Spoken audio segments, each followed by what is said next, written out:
Dhumarra geenye irraa raadiyoo BBC Afaan Oromoo caqasaa jirtu. Miidiyaa mootummaa OBN sagalee ministeera raayyaa ittisa Itoophiyaa obbo Lammaa Magarsaa akka qilleensarra hin baane dhorkuun dhaga'ame. Gaazexeessitoonni miidiyichaa BBC akka himanitti dhimmi kun isaan gidduu mufii uumeera. Yeroo dheeraadhaaf miidiyaa irraa fagaatanii kan turan bulchaan duraanii Oromiyaa obbo Lammaan kaleessa du'a gahee obbo Kabiruu Seen irratti argamanii haasawa gabaabaa taasisanii turan.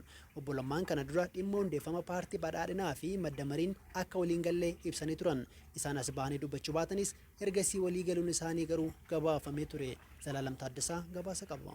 Oduun sirna awwaalchaa obbo Kabiruu Seen irratti hojjetame kan haasaa obbo Lammaa Magarsaa of keessaa qabu guyyaa sa'aatii 6 fi 7 akka darbuuf qabamee ture sababa galgala darba jedhuun kaleessa hafuu BBC'n odeeffateera. Miidiyichi haasaa pirezidaantii mootummaa naannoo Oromiyaa obbo Shimallis Abdiisaa fayyadamuun oduu sirna awwaalchaa kana qilleensarra oolchus haasaan obbo Lammaa akka hafu taasiseera. Haasaan obbo Lammaa kun oduu ijoo galgala sa'aatii 12 fi oduu sa'aatii 1 irratti akka darbuuf qabamee ture. Haa ta'u malee wayita sa'aatiin oduu gahu daayirektarri dhaabbatichaa haasaan obbo Lammaa kun akka hin dabarre olii dhorkameera sababa jedhuun akka hin dabarre dhorkuu odeeffanne. Dubbiin kun gaazexeessitootaa fi hoggansa gidduutti falmii kaasee booda murtee hoggansa dhaabbatichaan akka qilleensarra hin oolle taasifameera. Gochi namoota barbaadan akka qilleensarratti hin mul'anne dhorkuu akkanaa kun mana hojichaa keessatti amma duras kan baratame ta'uu gaazexeessitootni dhaabbatichaa BBC'n dubbise himaniiru. Haa ta'u malee nama saba Oromoo biraa oolmaa guddaa qabanii fi miidiyichaaf illee deeggarsa olaanaa gochaa turan irratti raawwatamuunsaa kan daran isaan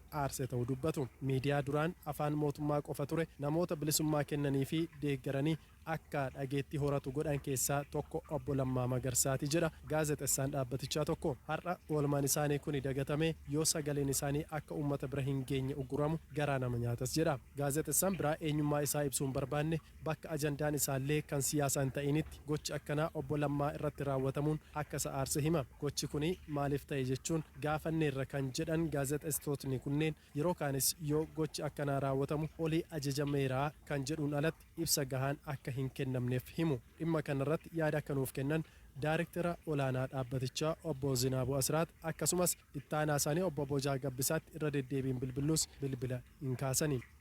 Dhaggeeffattoota keenya sagantaa reediyoo BBC Afaan Oromoo kan kamiisa galgalaa xumurameera. Isin qopheesse Zalaalam Taaddasaadhaa kan isin dhiyeesse.